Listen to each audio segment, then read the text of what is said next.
pagi Bapak Ibu. Pada kesempatan kali ini kembali saya menjelaskan tentang materi dan soal persiapan tes P3K tahun ini, tahun 2021. Kali ini kembali saya mengangkat tentang tes kompetensi teknis untuk semua guru.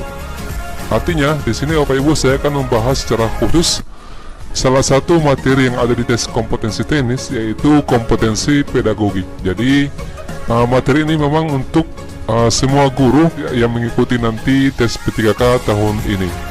Baik, kita langsung saja masuk pembahasan materi dan soal-soalnya. Soal nomor 1. Nah, di sini diperhatikan, jadi saya akan jelaskan materi-materi pengantar dari setiap soal ini ya, materi-materi pendukung. Ya, diperhatikan soal nomor 1 ya, di sini soalnya. Perilaku yang dapat diukur untuk menunjukkan ketercapaian kompetensi dasar tertentu yang menjadi acuan penilaian materi mata pelajaran adalah ya. Jadi di sini perilaku yang dapat diukur untuk menunjukkan ketercapaian kompetensi dasar. Jadi menurut standar proses Bapak Ibu, menurut standar proses pada Peraturan Menteri Pendidikan Nasional ya, nomor 41 tahun 2007, bahwa yang merupakan salah satu alat ukur ya, yang merupakan alat ukur dari ketercapaian suatu kompetensi dasar adalah indikator. Jadi indikator ini merupakan suatu alat ukur yang untuk mengetahui ya tingkat ketercapaian dari kompetensi dasar tertentu yang merupakan acuan penilaian dari mata pelajaran. Kita lanjut ke soal nomor 2. Setiap guru pasti akan menghadapi permasalahan di kelas saat pembelajaran. Maka dari itu, sudah seharusnya setiap guru mampu memecahkan permasalahan pembelajaran yang terjadi di kelas. Salah satu cara paling tepat yang dapat dilakukan dalam menghadapi permasalahan pembelajaran yang terjadi di kelas adalah ya tentunya kita harus melakukan yang namanya penelitian tindakan kelas ya, atau melakukan classroom action research. Ya, jadi untuk mengetahui permasalahan yang terjadi dalam kelas atau di dalam pembelajaran, maka solusi yang harus dilakukan adalah dengan melakukan penelitian tindakan kelas. Tentunya ini kita meminta bantuan dari beberapa guru untuk mengamati, ataukah bisa juga kita sebagai observer ya pada saat melakukan penelitian. Tapi alangkah baiknya biasanya memang kalau guru melakukan penelitian tindakan kelas, kita meminta beberapa rekan, ya mungkin 1 atau 2 rekan yang mengamati pada saat kita mengajar, itu sebagai observer. Itu kalau misalkan yang kita mau teliti adalah metode atau teknik mengajar yang kita lakukan. Tapi kalau misalkan tingkah laku siswa, ya dengan melakukan beberapa perlakuan, ya cukuplah kita juga menjadi sebagai observer. Oke, next nomor 3. Salah satu tahapan dalam siklus PTK adalah menyusun langkah yang akan dilakukan untuk mengatasi permasalahan yang dihadapi pada pembelajaran. Hal tersebut mencakup segala hal yang diperlukan pada pelaksanaan PTK, mulai dari materi ajar, kemudian rencana pengajaran, metode atau teknik mengajar, serta instrumen observasi. Tahapan ini adalah termasuk tahapan, jadi ada 4 tahapan ya dalam siklus PTK. Jadi ada planning, merencanakan, kemudian melakukan tindakan, hasil serta evaluasi ya atau refleksi. Nah, ini semua dalam menyusun materi ajar, kemudian rencana pengajaran, serta menyiapkan instrumen observasi, ini masuk dalam tahapan planning atau merencanakan. Jadi tahap perencanaan ini meliputi identifikasi masalah,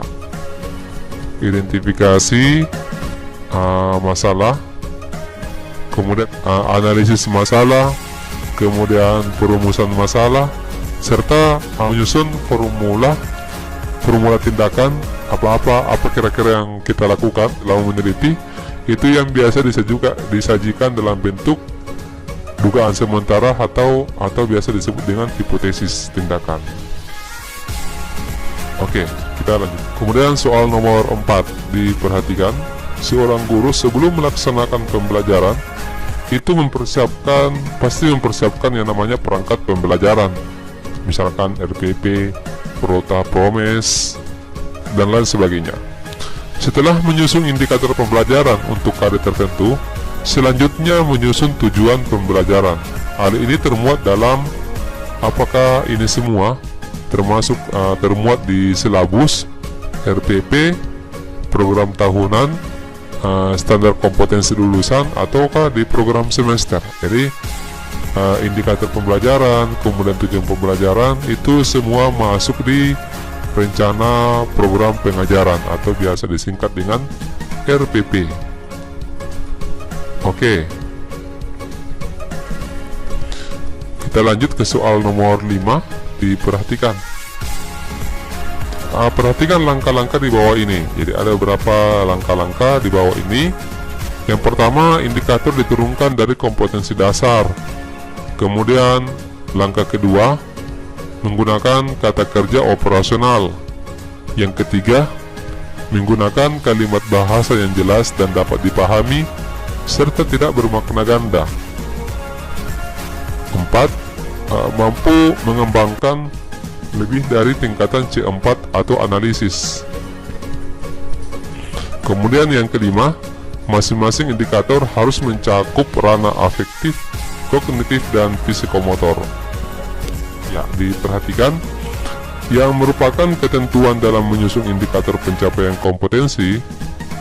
Ya, jadi yang mana dari kelima poin ini yang merupakan ketentuan dalam menyusun indikator pencapaian kompetensi adalah kecuali, oh ternyata yang bukan. Jadi dari kelima poin ini yang bukan ketentuan yang digunakan dalam menyusun indikator pencapaian kompetensi.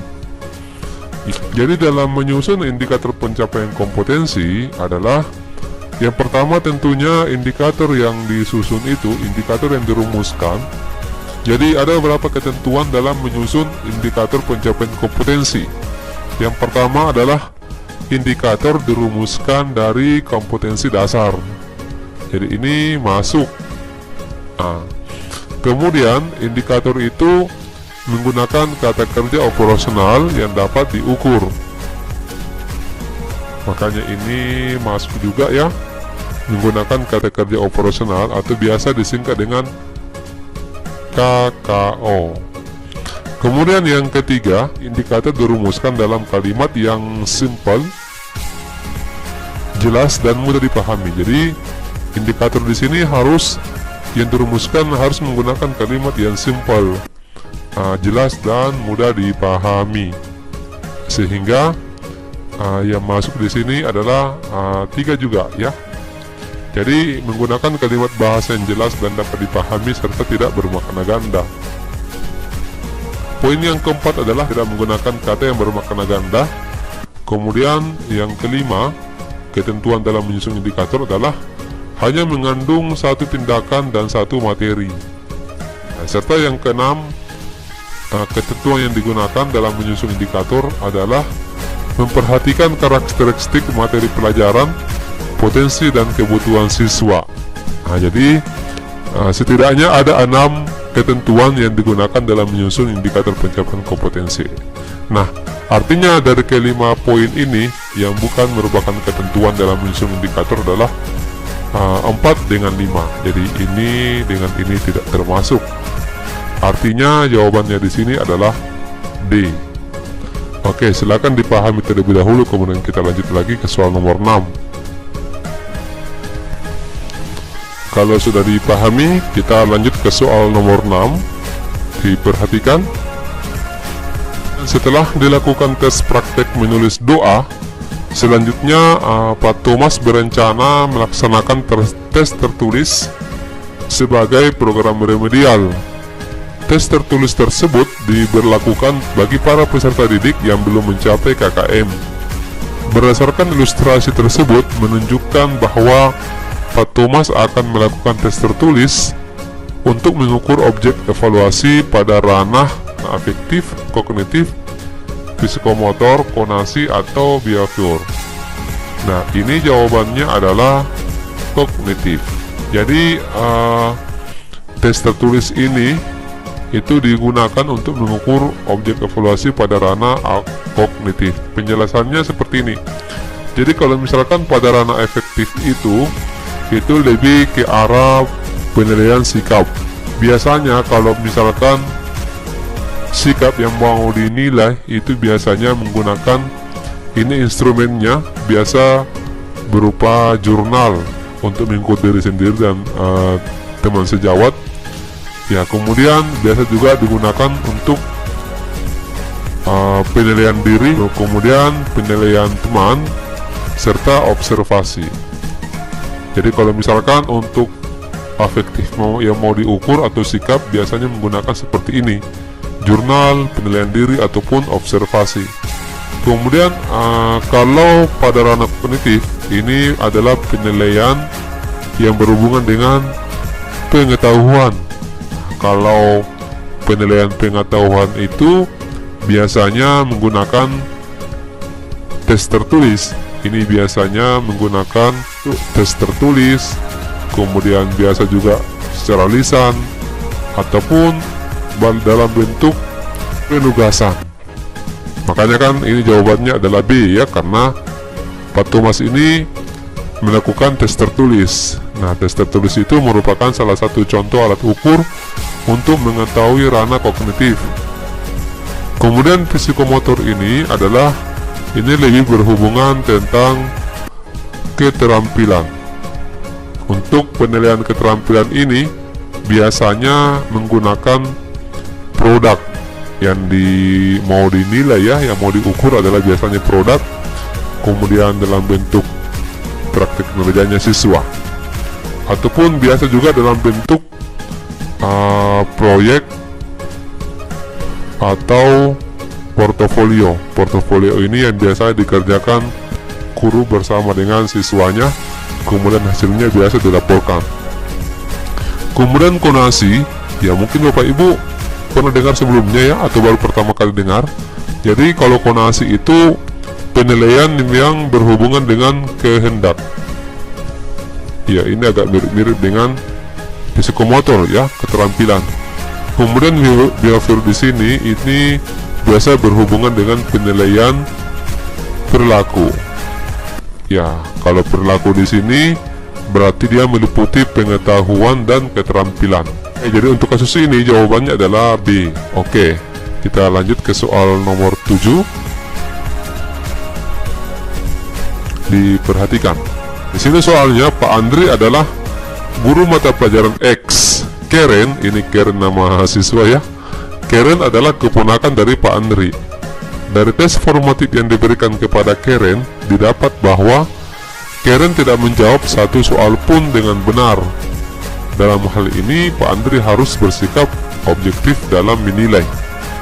Ilustrasi tersebut merupakan gambaran dari apakah acuan penilaian, prinsip evaluasi, pendekatan penilaian, fungsi evaluasi, atau tujuan evaluasi. Intinya prinsip evaluasi, jadi jawabannya ini adalah prinsip evaluasi ya. Pada dasarnya prinsip evaluasi itu ada berapa ya? Di antaranya ada namanya valid, objektif, kemudian ada adil, terbuka, kemudian ada menyeluruh, komprehensif. Penilaian komprehensif itu adalah ataukah penilaian menyeluruh yang meliputi di mana kita menilai siswa dari segi kognitif, afektif, dan psikomotor. Kemudian ada juga prinsip penilaian terpadu, akuntabel, dan lain-lain ya. Pokoknya banyak prinsip-prinsip evaluasi. Oke, kita lanjut ke soal nomor 8. Ya, diperhatikan.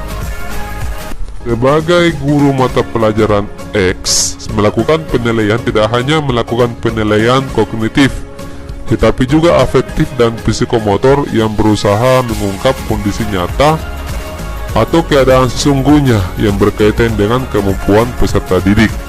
Ilustrasi tersebut menunjukkan bahwa guru tersebut telah melakukan penilaian autentik, sumatif, diagnostik, formatif, atau evaluatif. Nah, Bapak Ibu harus tahu definisi-definisi dari penilaian autentik, sumatif, diagnostik, formatif, dan evaluatif.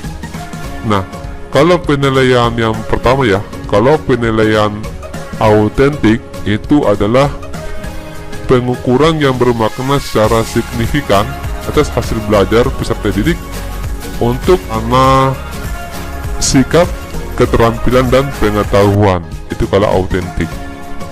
Kemudian penilaian sumatif, ya kalau penilaian sumatif ini itu berkaitan dengan bagaimana kita menyimpulkan prestasi siswa dan diarahkan pada pelaporan di akhir suatu program studi. Kemudian penilaian diagnostik. Kalau penilaian diagnostik itu adalah penilaian yang bertujuan untuk mengetahui kelemahan-kelemahan siswa beserta penyebabnya.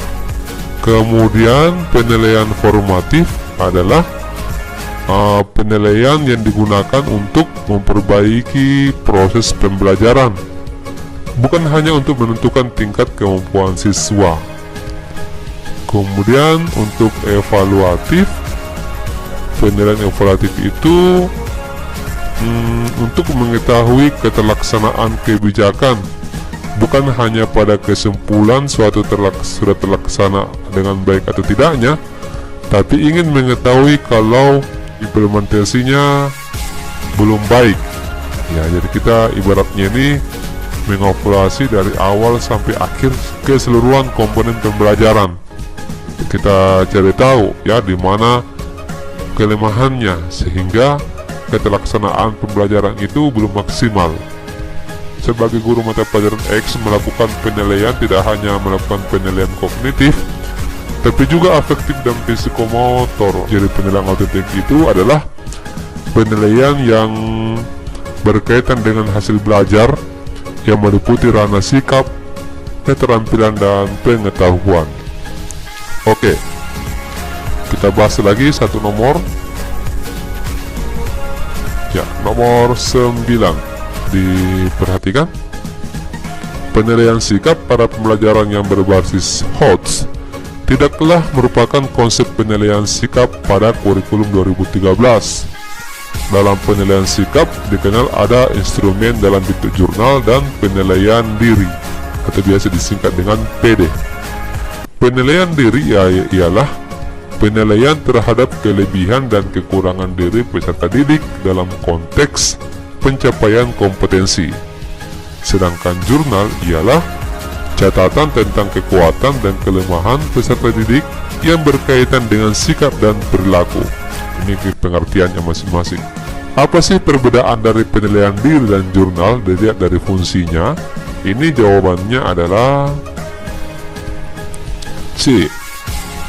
Jadi jurnal itu berisi tentang kolom catatan perilaku yang diisi oleh pendidik berdasarkan pengamatan dari perilaku siswa yang muncul secara alami selama satu semester. Jadi jurnal itu macam pengamatan yang dilakukan oleh pendidik terhadap siswa.